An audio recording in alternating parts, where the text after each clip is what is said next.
இரவின் கடைசி பேருந்து. இரவு 11:45. அந்த பேருந்து நிலையத்துல ஒரு பேருந்து மட்டும் வந்துச்சு. போர்ட்ல ரூட் 77 லாஸ்ட் ட்ரிப்னு எழுந்திருந்தது. அந்த நேரத்துல அங்கே நிக்கிறது அருண் ஒருத்தர் தான். அவன் வீட்டுக்கு போக இந்த பேருந்து தான் ஒரே வழி. ஆனா பேருந்துல ஏறிய உடனே அவன் கொஞ்சம் பயந்தான். அதுல டிரைவர் மட்டும்தான், பாசஞ்சர் 0. அருண் கேட்டான், யாரும் இல்லையா சார்? டிரைவர் மெதுவா சிரிச்சார். இரவு இந்த ரோட்ல எல்லாருக்கும் பயம்தான், நீங்க மட்டும் வர்றீங்க. பேருந்து நகர்ந்தது. ஜன்னலுக்கு வெளியே இருந்த வீதியெல்லாம் மொத்தமும் இருளில் மூழ்கின. ஜிபிஎஸ்ல காட்டுற பாதைக்கும் பேருந்து போகல.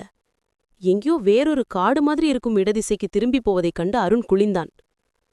சார், இந்த ரோடு சரியா? டிரைவர் இந்த முறை திரும்பி பார்க்கவே இல்ல. சொல்லாத ஒரு பதட்டம்.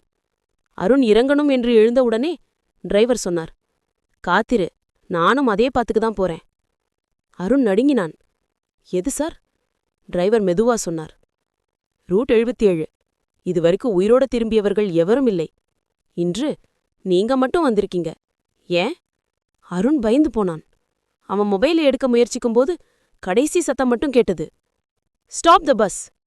அப்படி அவன் கத்திக்கொண்டே கண் திறந்தான். அவன் இன்னும் பேருந்து நிலையத்தில்தான் நிக்கிறான்.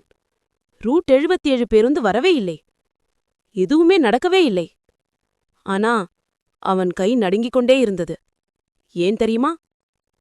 அவன் கையிலிருந்த டிக்கெட்ல ரூட் 77 லாஸ்ட் ட்ரிப் 11:45 PM இருந்தது.